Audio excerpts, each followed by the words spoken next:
Hello everyone, I hope all are doing well. सभी को राधे राधे। तो दोस्तों, आज की क्लास में UGC net paper 2 unit 2 accounting and auditing से रिलेटेड पी बाई क्यू को लाया हूँ। ये पी बाई क्यू 2022 से रिलेटेड है। जून 2012 में जो क्वेश्चन पूछे गए थे अकाउंटिंग एंड ऑडिटिंग से रिलेटेड, वो सभी क्वेश्चन का डिटेल में एनालाइज आज की क्लास में होने वाला है। तो वीडियो को शुरू से अंत तक देखना और आपको एक आइडिया मिल जाएगा कि किस टाइप से प्रीवियस ईयर में जो क्वेश्चन पूछे गए हैं, तो आज के ट्रेंड में क्या चल रहा है, किस हिसाब से क्वेश्चन पूछे जाएंगे, तो वो सभी आइडिया मिलेगा। और एक बात मैं बता दूं, अकाउंटिंग एंड ऑडिटिंग एक वैसा ये टॉपिक है, इससे रिलेटेड कोई चेंज नहीं आता है। तो जो क्वेश्चन का पैटर्न होता है ना, सेम ही रहने वाला है। तो 2012 से लेकर 2024 तक जितने भी क्वेश्चन पूछे गए हैं, डे बाय डे हर एक क्लास में मैं आपको प्रोवाइड करूंगा।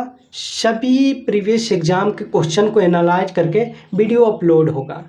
तो ये फर्स्ट वीडियो है अकाउंटिंग एंड ऑडिटिंग से related.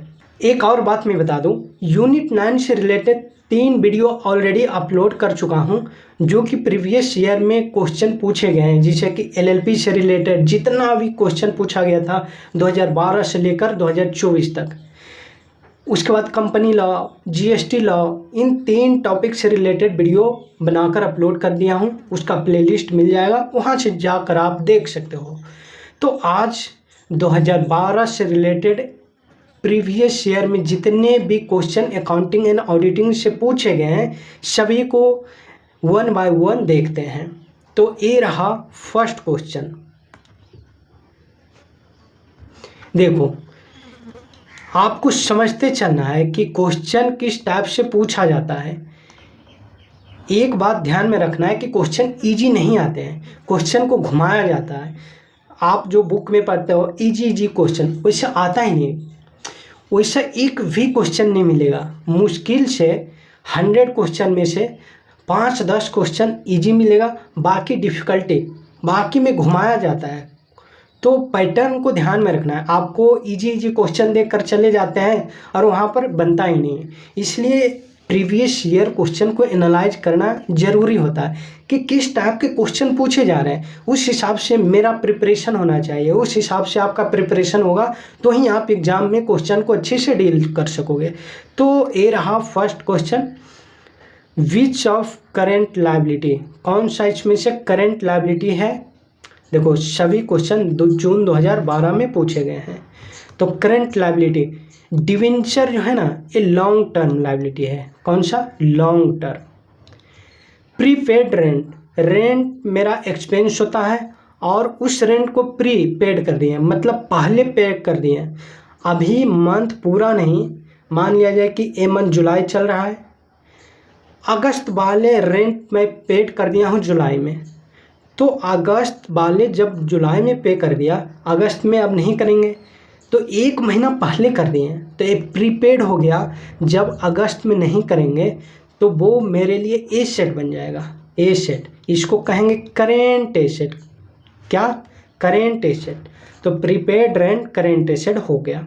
Interest accrue, interest accrued क्या होता है कि इंटरेस्ट मिलने वाला है बट अभी तक मिला नहीं, अभी एक्रू हुआ है, रियलाइज नहीं हुआ है, तो ये भी मेरा करेंट एसेट हो जाएगा। इनकम अभी मिला नहीं तो वो करेंट एसेट हो जाएगा। यहाँ पूछ रहा है करेंट लायबिलिटी क्या होगा, तो करेंट लायबिलिटी एक ही आइटम बच गया, बैंक ओवरड्राफ्ट। बैंक ओवरड्राफ्ट मेरा करेंट लायबिलिटी होता है। तो ऑप्शन बी इसका करेक्ट हो गया। तो इस टाइप से एनालाइज करना है, हर एक ऑप्शन को चीर फाड़ करके देखना है, तभी आपके पास कैपेबिलिटी होगा क्वेश्चन को सोल्व करने का, यूजीसी नेट क्वेश्चन को सोल्व करने का। वैसे तो आप 11-12 का क्वेश्चन देख कर जाओगे, 11-12 के क्वेश्चन जैसा इसमें नहीं पूछा जाता है, इसमें घुमाया जाता है। देख रहे हो। Next question assertion and reasoning से रिलेटेड है। Premium receive on issue of share is credited to share premium account but not to the profit and loss account. Yes, जो शेयर पर प्रीमियम चार्ज करते हैं उस प्रीमियम को separate account में transfer किया जाता है, सेपरेट अकाउंट में क्रेडिट किया जाता है। उस अकाउंट को कहते हैं share premium account. And share premium account को प्रॉफिट एंड लॉस अकाउंट में ट्रांसफ़र नहीं करते हैं। शेयर प्रीमियम अकाउंट को रिजर्व एंड सरप्लस में ट्रांसफ़र कर देते हैं। किसमें? बैलेंस शीट के लायबिलिटी साइड में रिजर्व एंड सरप्लस एक हेड होता है, वहाँ पर ट्रांसफ़र कर दिया जाता है। तो असर्शन तो सही है। रीजनिंग देख लेते हैं। Reason, since share premium is not trading profit it is not distributed to share holder. क्या बोल रहा है? Since share premium is not trading profit, yes, share premium trading profit नहीं होता है, इसलिए बोल रहा है क्या? It is not distributed to share holder, इसलिए शेयर होल्डर को डिस्ट्रीब्यूट नहीं करेंगे। देखो, ये ट्रेडिंग प्रॉफिट नहीं है, यहाँ तक तो सही है। What share premium share holder को डिस्ट्रीब्यूट किया जाता है, जिससे कि बोनस शेयर इश्यू करने में प्रीमियम अकाउंट को यूटिलाइज करते हैं। तो रीजन एक गलत हो गया, तो असर्शन सही हुआ और रीजन गलत। ऑप्शन सी इसका करेक्ट होगा। A true but R is false. Next question, ये मैं बहुत सारा डिटेल में लिख दिया हूँ, इसको आप पढ़ सकते हो स्क्रीनशॉट लेकर। ये रहा question third. Consider the following: basic defensive and interval ratio, current ratio, super quick ratio and quick ratio. Arrange this ratio in sequence to reflect the liquidity in descending order. बोल रहा है descending order में liquidity को देखते हुए arrange करना है। It means क्या हुआ कि सबसे ज़्यादा जो लिक्विड रहेगा वो पहले एंड उसके बाद कमते जाएगा, उस हिसाब से। डिसेंडिंग ऑर्डर का मतलब हुआ कि जो सबसे ज़्यादा लिक्विड है उसको पहले लेना है, उसके बाद उससे कम लिक्विड को, उसके बाद उससे कम लिक्विड को, उसके बाद उससे कम लिक्विडिटी को। यहाँ पर basic defensive, interval ratio, current ratio, super quick ratio and quick ratio, इसमें से सबसे ज़्यादा अगर कोई लिक्विड है जिसको कि कैश में तुरंत कन्वर्ट कर सकते हैं, लिक्विडिटी का मतलब होता है जिसको तुरंत कन्वर्ट किया जा सकता है कैश में, तो सुपर क्यूक रेशियो को जल्दी कन्वर्ट कर सकते हैं। तो ए रहा 3, इस सुपर क्यूक रेशियो फर्स्ट में रखेंगे, देन क्यूक रेशियो को सेकेंड में रखेंगे, देन करेंट रेशियो को थर्ड में रखेंगे, then basic defensive and interval ratio को फोर्थ में रखेंगे। इसका करेक्ट सीक्वेंस कौन बनेगा? 3, 4, 2, 1। ऑप्शन एक करेक्ट होगा। बाकी मैं यहाँ पर आपके लिए पूरा आंसर को एनालाइज करके लिख दिया हूँ, इसको आप देख सकते हो। नेक्स्ट क्वेश्चन की बात किया जाए, क्वेश्चन 4। क्वेश्चन 4 में ओपनिंग स्टॉक दिया हुआ है 10,000, नेट परचेज दिया हुआ है 70,000, बेजेज 2500 रुपया, कैरेज इनवर्ड 500 रुपया and closing stock 15,500। What is manufacturing cost? Manufacturing cost कितना होगा? देखो, ये आपका PYQ 2012 में पूछा गया था, ये सभी ऑप्शन दिया हुआ था, लेकिन एक क्वेश्चन गलत है, मैं आपको सॉल्व करके बताता हूँ। मैन्युफैक्चरिंग कॉस्ट निकालने के लिए मैं डायरेक्ट सॉल्यूशन पर जाता हूँ। यहाँ पर देखो क्या करते हैं, सबसे पहले डायरेक्ट मटेरियल कंज्यूम को कैलकुलेट करते हैं। तो opening stock 10,000 plus purchase minus closing stock जब कर देंगे, ओपनिंग स्टॉक में परचेज जोड़ेंगे, क्लोजिंग स्टॉक को लेस करेंगे, तो ये जो अमाउंट निकलेगा इसको कहेंगे डायरेक्ट मटेरियल कंज्यूम। तो इस डायरेक्ट मटेरियल कंज्यूम में जब लेबर कॉस्ट जोड़ देंगे और direct expense, labour cost and direct expense जब ऐड कर देंगे तो ये निकल आएगा प्राइम कॉस्ट। ठीक है, प्राइम कॉस्ट में जब मैन्युफैक्चरिंग ओवरहेड ऐड कर देंगे तो ये निकल आएगा मैन्युफैक्चरिंग कॉस्ट। तो मैन्युफैक्चरिंग ओवरहेड कुछ नहीं है, तो इसका मतलब मैन्युफैक्चरिंग कॉस्ट 67,500 हो जाएगा। यहाँ पर ऑप्शन देख लेते हैं। देखो, किसी में ऑप्शन में 67,500 नहीं है, तो इसका करेक्ट ऑप्शन सी पिकअप करेंगे। क्यों? देखो इसका दो ही ऑप्शन, मतलब इसका क्या हो सकता है ना कि क्वेश्चन को ड्राफ्ट करने में गलती हुआ होगा। ये 15,500 के जगह 15,000 लिखना चाहिए, ठीक है। या फिर जो ये कैरीज इन वर्ड है इसको हटा देना चाहिए, तो ही ये 68,000 का आंसर आएगा। अदरवाइज इसका करेक्ट आंसर 67,500 होना चाहिए। ओके, तो इसका करेक्ट ऑप्शन सी मार देना। नेक्स्ट क्वेश्चन देखो, इस टाइप से जो क्वेश्चन पूछे जाते हैं, क्या लगता है आपको एक भी क्वेश्चन 12 स्टैंडर्ड का है? नहीं, सभी का स्टैंडर्ड अप है, सभी को एनालाइज करना पड़ता है। जब तक आपका पकड़ नहीं होगा अकाउंटिंग में अच्छे से, तब तक सोल्व नहीं कर पाओगे। यहाँ पर क्वेश्चन 5 को देखते हैं। What does the high pay out ratio indicate? High pay out ratio indicate कौन करता है? फर्स्ट ऑफ ऑल, पे आउट रेशियो क्या होता है? पे आउट रेशियो का मतलब होता है DPS, dividend per share divided by earning per share, EPS। DPS divided by EPS equal to pay out ratio. तो pay out ratio DPS and EPS से रिलेटेड है। तो यहाँ ऑप्शन देखते हैं, हाई अर्निंग पर शेयर, यानी high pay out ratio का मतलब क्या हुआ? High earning per share. Option B, management is not plugging back in a profit. Profit तो है, तब तो हम PYQ यानी पे आउट रेशियो हाई हो रहा है। तो ऑप्शन बी तो गलत हो गया। Option C, management is ploughing back profit, A भी गलत हो गया। Option D, company is earning high profit. High profit तो अर्न कर रहा है नहीं कर रहा है वो डिपेंड करेगा। इसका करेक्ट ऑप्शन होगा ए, इसका अर्निंग EPS क्या है? हाई है। EPS क्या है? हाई है। तो इस हिसाब से क्वेश्चन को एनालाइज किया जाता है। नेक्स्ट क्वेश्चन, इसका मैं रीजन दे दिया हूँ, एक्सप्लेनेशन भी लिख दिया हूँ, आप इसको पढ़ सकते हो। नेक्स्ट क्वेश्चन 6 में क्या है? Which of following statement is true? इन सभी स्टेटमेंट में कौन सा ट्रू स्टेटमेंट है? Capital expenditure does not affect the profitability of our concern but revenue expenditure does. क्या बाहियत बात बोल रहा है कि कैपिटल एक्सपेंडिचर प्रॉफिटेबिलिटी पर इफेक्ट नहीं करेगा? ऐसा हो सकता है? नहीं। एक्सपेंडिचर कोई भी हो, आइदर कैपिटल या फिर रेवेन्यू, सभी के सभी प्रॉफिटेबिलिटी पर इफेक्ट पड़ेगा। डिपेंड करेगा कि कोई डायरेक्ट रूप से इफेक्ट पड़ेगा, कोई इनडायरेक्ट रूप से इफेक्ट पड़ेगा। तो कैपिटल एक्सपेंडिचर इनडायरेक्ट रूप से इफेक्ट पड़ता है, लेकिन रेवेन्यू एक्सपेंडिचर डायरेक्ट रूप से इफेक्ट पड़ता है प्रॉफिट पर।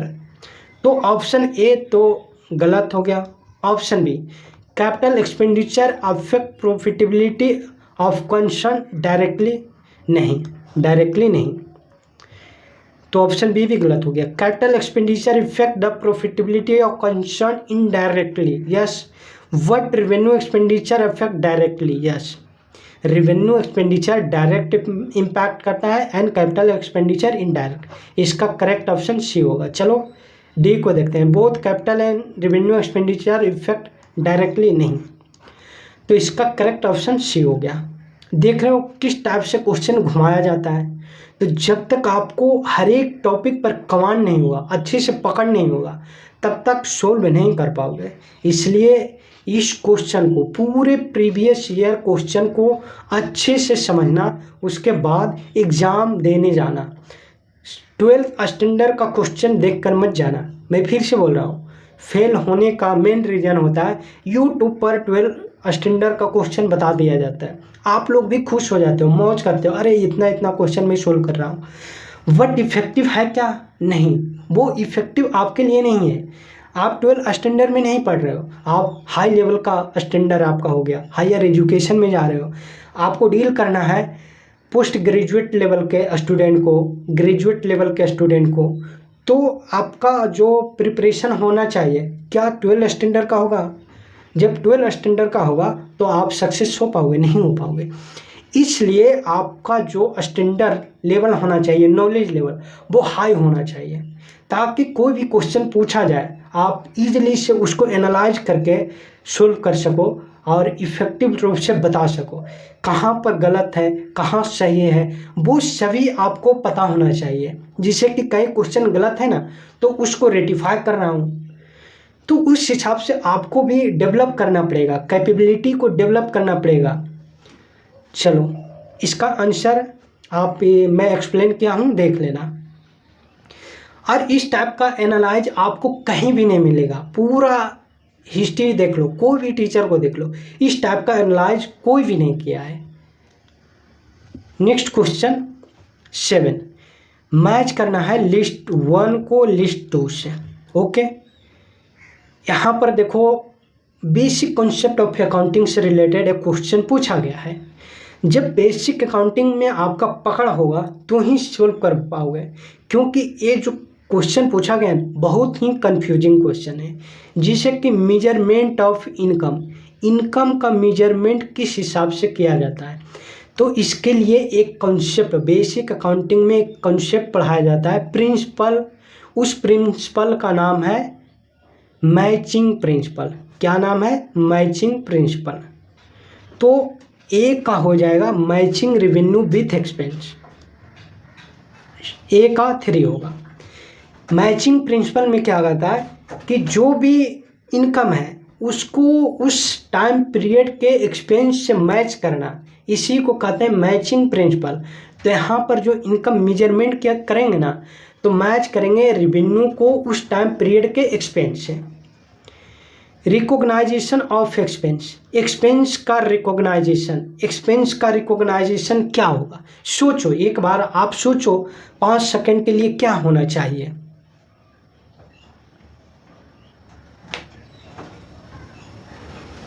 आप सोचा होगा कुछ।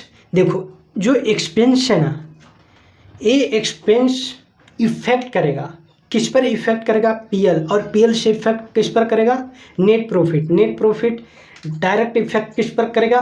कैपिटल, ऑनर के कैपिटल पर। और ऑनर का कैपिटल कौन होता है? Equity share holder. तो ऑप्शन बी का मैच करेगा 1 से, accrues to the equity of owner. जो रिकॉग्नाइजेशन एक्सपेंस का रिकॉग्नाइजेशन किया जाएगा इसका इफेक्ट पड़ेगा ऑनर के इक्विटी पर।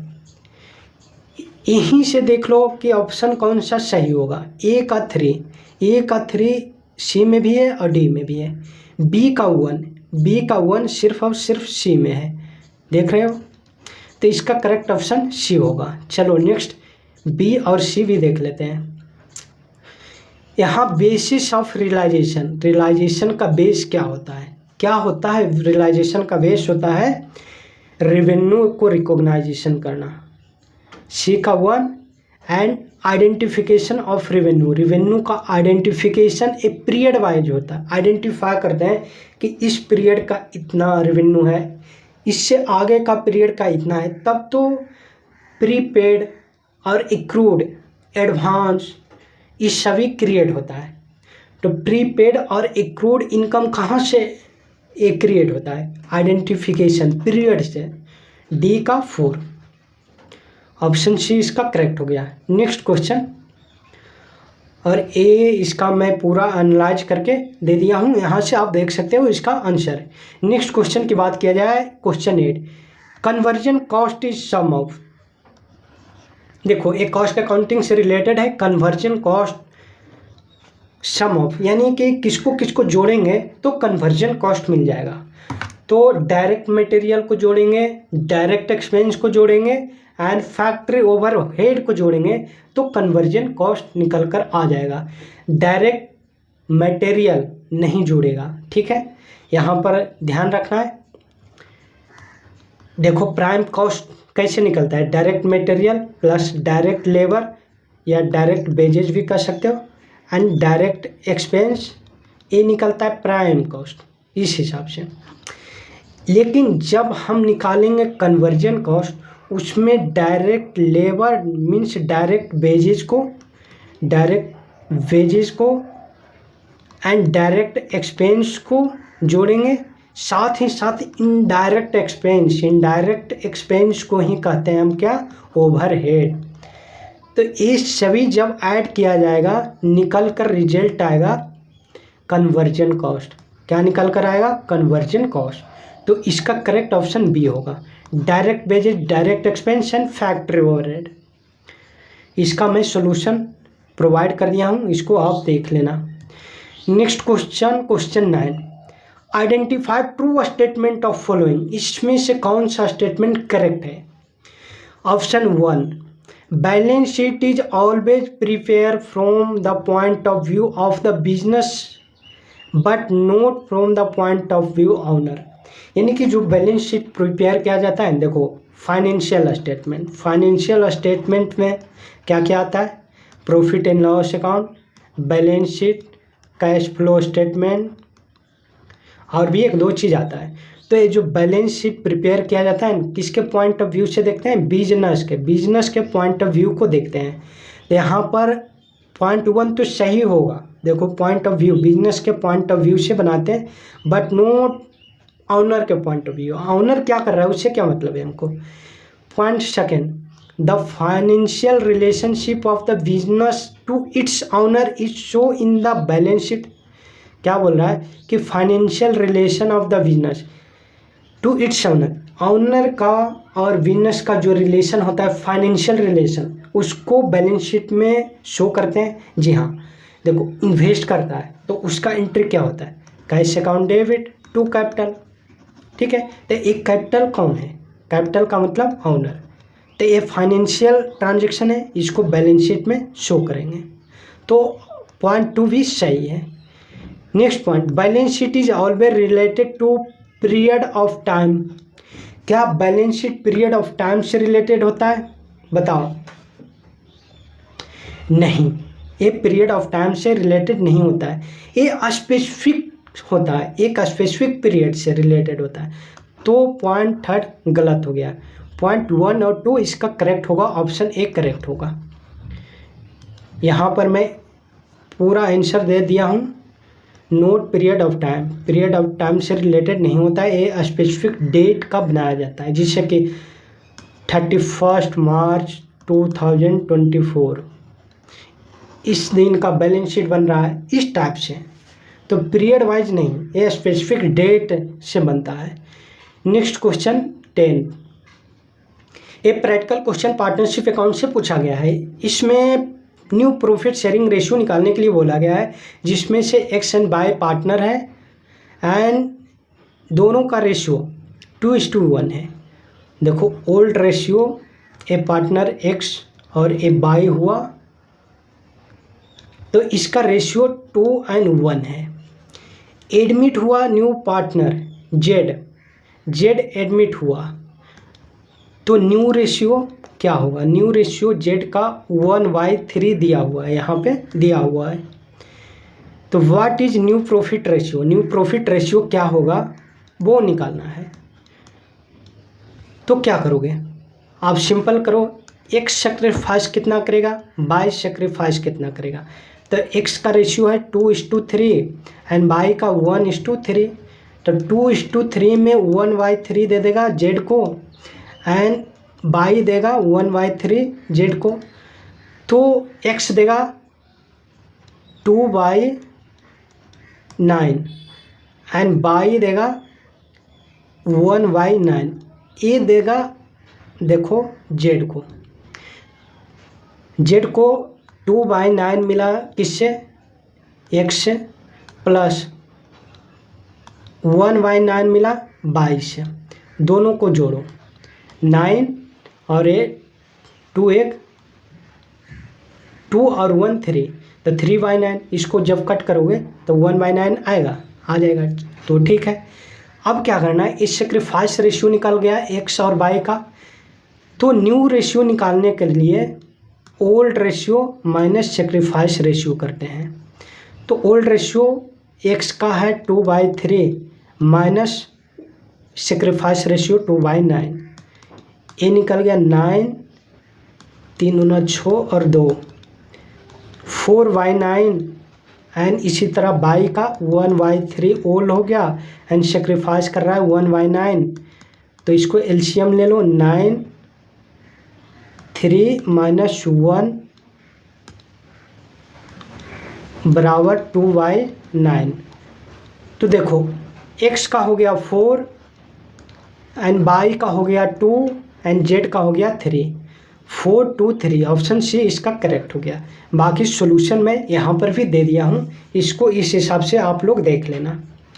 Next question, which one of the following is not affect the working capital पर इफेक्ट कौन नहीं करेगा। आप सोचो, 20 सेकेंड सोचो कि वर्किंग कैपिटल होता क्या है, आखिर क्या होता है वर्किंग कैपिटल। वर्किंग कैपिटल कहते किसको हैं। जब आप पढ़े होगे तो आंख बंद करके सोचोगे कि वर्किंग कैपिटल पहले किस टाइप से निकलता है, तो आपके दिमाग में ख्याल आएगा वर्किंग कैपिटल का मतलब होता है करेंट एसेट में जब करेंट लायबिलिटी को रिड्यूस कर देते हैं तो वर्किंग कैपिटल निकल आता है। तो वर्किंग कैपिटल करेंट एसेट और करेंट लायबिलिटी को रिप्रेजेंट करता है। किसको? वर्किंग कैपिटल बराबर current asset minus current liability. तो वर्किंग कैपिटल करेंट एसेट और करेंट लायबिलिटी से रिलेटेड ही है।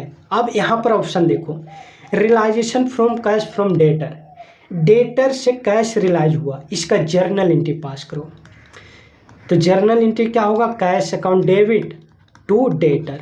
ठीक है, यहाँ पर कैश विद करेंट एसेट है और डेटर विद करेंट एसेट है। तो यहाँ कैश देखो बढ़ेगा, करेंट एसेट में कैश इंक्रीज करेगा और डेटर करेंट एसेट डिक्रीज हो रहा है।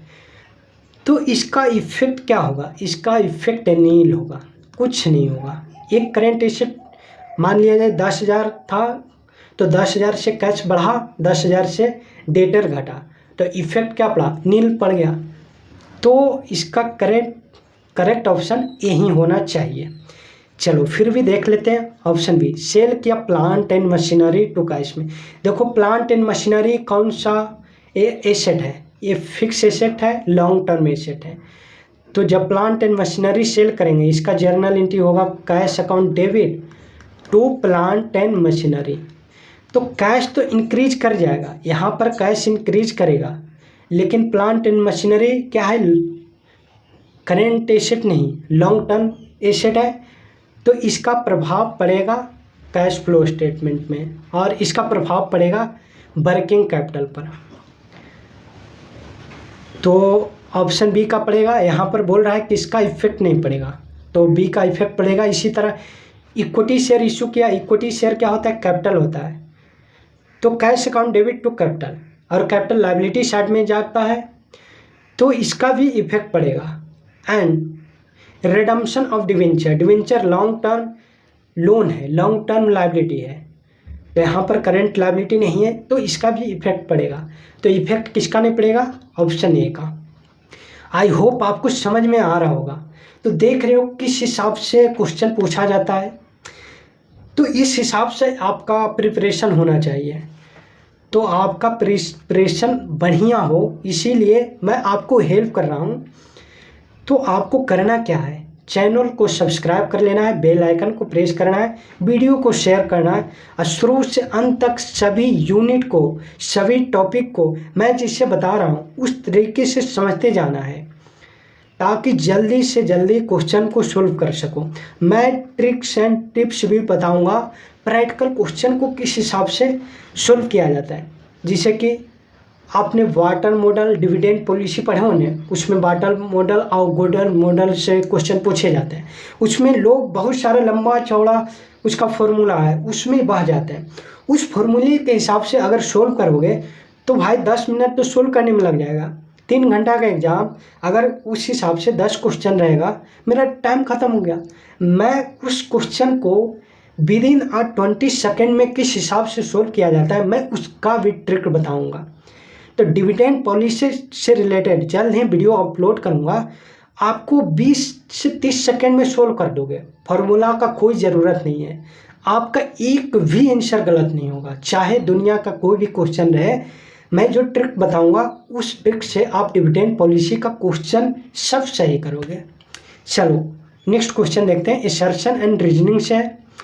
When company earn profit prior to incorporation it is called capital profit. देखो कंपनी अभी इनकॉर्पोरेट नहीं हुआ, एक कंपनी इनकॉर्पोरेट नहीं हुआ, मान लिया जाए कि आज का डेट है, मान लेते हैं 25/7/2024। ओके, यहाँ इनकॉर्पोरेशन हुआ कंपनी का।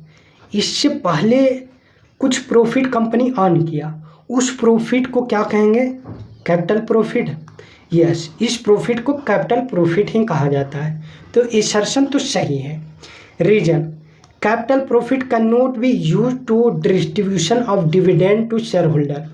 क्या इस कैपिटल प्रॉफिट को शेयर होल्डर के डिविडेंड डिस्ट्रीब्यूट करने में यूटिलाइज करेंगे? आप सोचो क्या हो सकता है। दोनों ऑप्शन सही है, असर्शन और रीजनिंग दोनों सही है। ऑप्शन इसका बी करेक्ट होगा, both A and R correct. Next question चलते हैं, और एक क्वेश्चन इसका आंसर मैं प्रोवाइड कर दिया हूँ। Next question 13, reconstruction of company take place when. Reconstruction, जब कंपनी का रिकंस्ट्रक्शन किया जाएगा ना, क्या होगा? रिकंस्ट्रक्शन क्या होता है? रिकंस्ट्रक्शन का मतलब होता है जब कंपनी में ज़्यादा हैवी लॉस हो रहा है, कंपनी में कैपिटल ओवरफ्लो हो रहा है, कैपिटलाइज ओवर कैपिटल हो रहा है, कंपनी में अंडर कैपिटलाइजेशन हो रहा है। तो कंपनी में हैवी लॉस हो, ओवर कैपिटलाइजेशन हो, अंडर कैपिटलाइजेशन हो, इन सभी के केस में कंपनी के द्वारा रिकंस्ट्रक्शन किया जाता है। इट मीन्स फिर से जो फाइनेंशियल स्टेटमेंट है उस फाइनेंशियल स्टेटमेंट को रिवाइज किया जाता है, उसी को रिकंस्ट्रक्शन कहते हैं। तो इसका ऑप्शन देख लेते हैं। पॉइंट 1 में बोल रहा है the company is under capitalisation. Yes, under capitalisation रहेगा तो भी रिकंस्ट्रक्शन करेंगे। Company is incur heavy loss रहेगा तो भी करेंगे, एंड ओवर कैपिटलाइजेशन होगा तो भी करेंगे। सभी के सभी ऑप्शन इसमें करेक्ट होगा। देखो, आपके बुक में ओवर कैपिटलाइजेशन को नहीं लिया है। आंसर जो एनटीए वाला है वो ऑप्शन 1 और 2 को करेक्ट किया है। It means option A NTA के हिसाब से करेक्ट है। मैं दोनों बता रहा हूँ, लेकिन एज पर आप थ्योरी पढ़ोगे, रिकंस्ट्रक्शन का आप बेसिक कॉन्सेप्ट पढ़ोगे तो उसमें इस सभी पॉइंट आता है। तो as per theory correct answer D होना चाहिए, बट आपका एनटीए ने ऑप्शन ए दिया। तो आप डिसाइड करना कि कौन सा करेक्ट आंसर मारोगे। मेरे हिसाब से ऑल ऑफ दिस इसका करेक्ट आंसर होना चाहिए। नेक्स्ट क्वेश्चन, इसका एक्सप्लेनेशन भी दे दिया हूँ क्यों होना चाहिए, देख रहे हो, इसका रीजन भी मैं लिखा हूँ। नेक्स्ट क्वेश्चन 14, 2-3 क्वेश्चन और बचा हुआ है। लिस्ट 1 को लिस्ट 2 से मैच करना है। लिवरेज रेशियो, लिवरेज का मतलब क्या होता है? लीवर्ड निकालते हैं लोन और कैपिटल से रिलेटेड, लोन और इक्विटी से रिलेटेड टर्म को लिवरेज कहते हैं कि कितना लिवरेज है इसमें। तो लिवरेज रेशियो निकालते हैं, किससे रिलेटेड है? डेब्ट एंड कैपिटल। देखो, डेब्ट एंड कैपिटल किस में है? पॉइंट 3 में है। डेब्ट एंड कैपिटल, रिलेशनशिप बिटवीन डेब्ट एंड कैपिटल इक्विटी। तो ऑप्शन ए का थर्ड किस में? बी में भी है और डी में भी है। चलो नेक्स्ट क्वेश्चन देखते हैं। लिक्विडिटी रेशियो, लिक्विडिटी का मतलब जो जल्दी से कैश में कन्वर्ट हो जाए। Short term solvency, earning capacity, efficiency of asset management. तो लिक्विडिटी रेशियो किसको बताएगा? आप सोच कर देखो, किसको बता सकता है लिक्विडिटी रेशियो? किसको बताएगा? कितना लिक्विड है। शॉर्ट टर्म सोल्वेंसी मतलब कितना जल्दी ये सोल्वेंट हो जाएगा, उसके बारे में बताता है। तो बी का 1 हो जाएगा। बी का 1 देखो सिर्फ डी में है, तो इसका करेक्ट ऑप्शन डी होगा। टर्नओवर रेशियो, टर्नओवर किससे? सेल से है, सेल और एसेट से रिलेटेड है, तो इसका करेक्ट ऑप्शन सी का 4 होगा। एंड प्रॉफिटेबिलिटी रेशियो ये अर्निंग कैपेसिटी को बताता है। आई होप आपको समझ में आ रहा है। इसका डिटेल मैं एक्सप्लेनेशन भी लिख दिया हूँ, यहाँ से आप देख सकते हो। लिवरेज रेशियो किससे रिलेटेड है? डेब्ट इक्विटी से, लिक्विडिटी शॉर्ट टर्म सॉल्वेंसी से, टर्नओवर रेशियो जो कि एसेट मैनेजमेंट के एफिशिएंसी को बताता है, एंड प्रॉफिटेबिलिटी रेशियो जो मेजर करता है अर्निंग कैपेसिटी को। Next question assertion and reasoning से फिर से आ गया है। Sinking fund are charge against profit and loss account. Sinking fund profit and loss account से रिलेटेड है। देखो सिंकिंग फंड कब क्रिएट किया जाता है, जब डिवेंचर को पेमेंट किया जाता है ना, तो उससे रिलेटेड सिंकिंग फंड क्रिएट करते हैं। यानी कि जब डिवेंचर को पेमेंट करेंगे 10 साल के बाद, तो 10 साल तक हम एक फंड क्रिएट करते हैं। उस फंड का नाम है सिंकिंग फंड। उस फंड में year by year amount transfer करते जाते हैं। तो sinking fund profit and loss के अगेंस्ट चार्ज नहीं होता है। असर्शन एक गलत है। रीजन देख लेते हैं। Sinking fund is create for payment of long term liability. Yes, long term liability means debenture को पेमेंट करने के लिए एक क्रिएट किया जाता है। तो रीजन सही है लेकिन असर्शन गलत है। Sinking fund charge against profit and loss नहीं है। तो इसका करेक्ट आंसर सी होगा। A is wrong but R is correct. इसका मैं यहाँ पर सॉल्यूशन भी दे दिया हूँ। नेक्स्ट क्वेश्चन, लिस्ट 1 को लिस्ट 2 से मैच करता है। Goodwill of the company, company के गुडविल। सोचो ये कौन सा एसेट है? एसेट होता है। एसेट में कौन सा एसेट? इंटेंजिबल एसेट होता है। ठीक है, इंटेंजिबल एसेट कहीं पे है? यहाँ पर देखो फिक्टिटियस एसेट है, इंटेंजिबल नहीं है। धोखा नहीं खा जाना है। अगर देखोगे फिक्टिटियस और इंटेंजिबल लगेगा अरे यार दोनों तो एक ही हैं, एक जैसा लग रहा है, लेकिन इंटेंजिबल अलग होता है, फिक्टिटियस एसेट अलग होता है। फिक्टिटियस एसेट का मतलब होता है झूठ मूठ का एसेट खराब करना। जो झूठ मूठ का एसेट बनाया जाता है उसको फिक्टिटियस एसेट कहते हैं।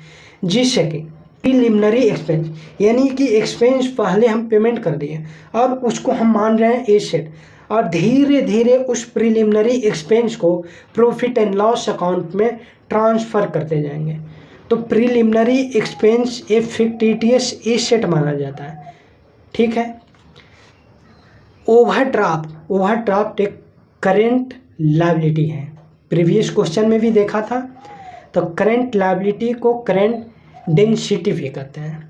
तो बी का 1 हो गया एंड सी का 4। बी का 1 सी का 4 सिर्फ और सिर्फ पॉइंट ए में मिल रहा है, ऑप्शन ए में। तो ऑप्शन ए करेक्ट होगा। चलो फिर से देख लेते हैं। D, premium on issue of share. Share को प्रीमियम पर इश्यू करना, ये क्या हो गया? ये जो होगा कैपिटल प्रॉफिट, इससे आएगा कैपिटल प्रॉफिट।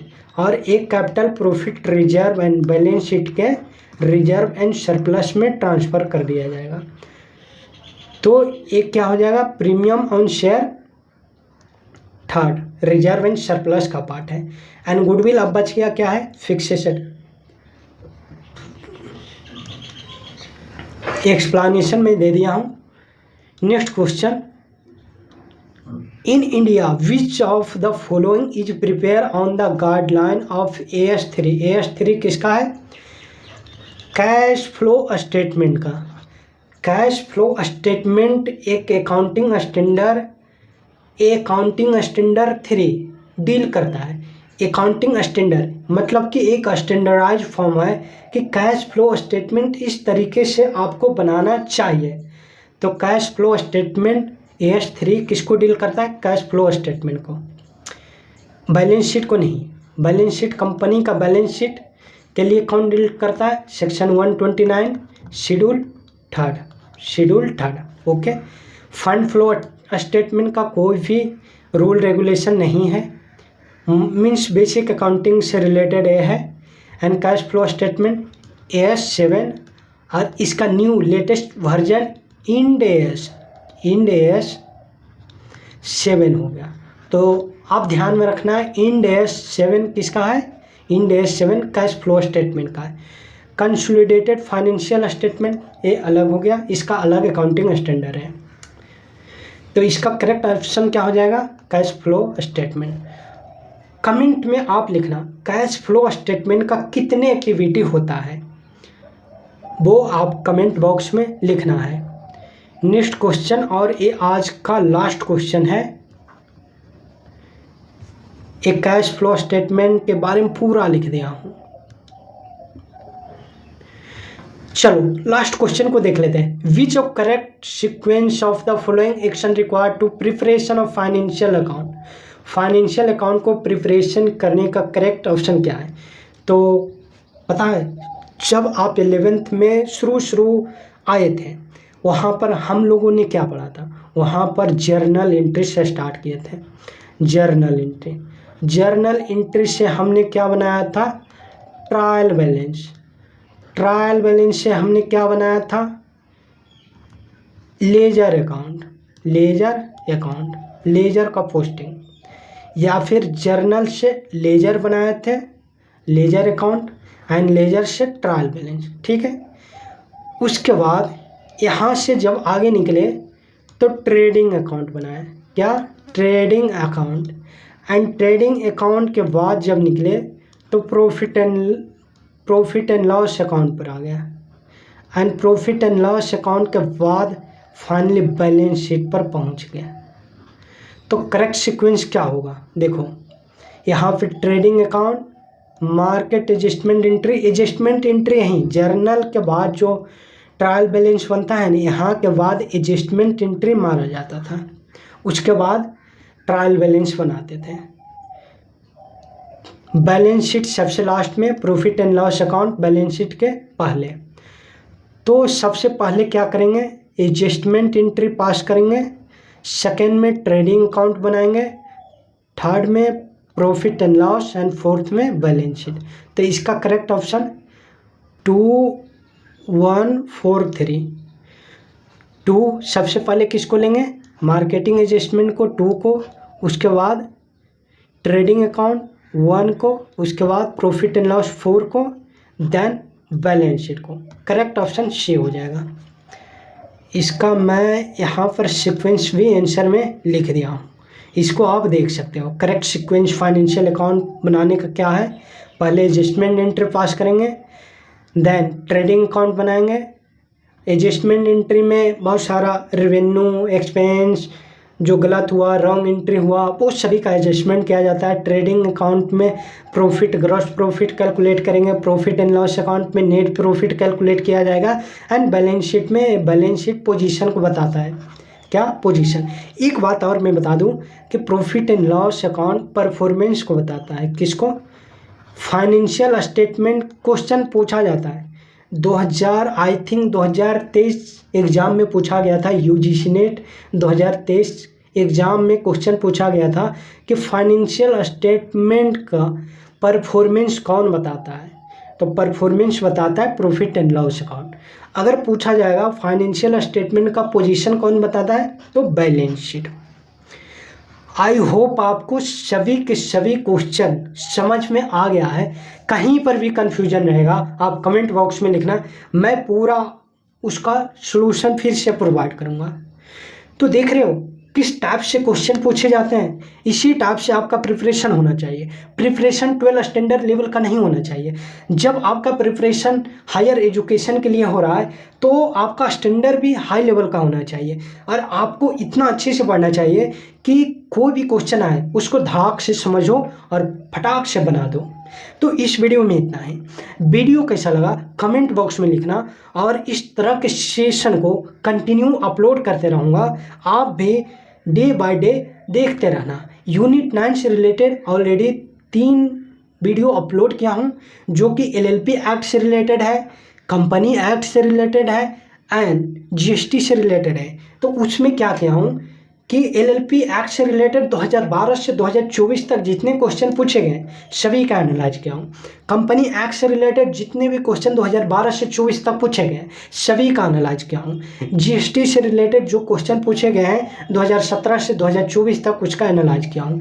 नेक्स्ट वीडियो मैं अकाउंटिंग का या फिर किसी भी यूनिट का उठाऊँगा और इसी तरह से एनालाइज करूँगा। तो इस वीडियो में इतना ही। मिलता हूँ अगले वीडियो में, तब तक के लिए राधे राधे, जय हिंद।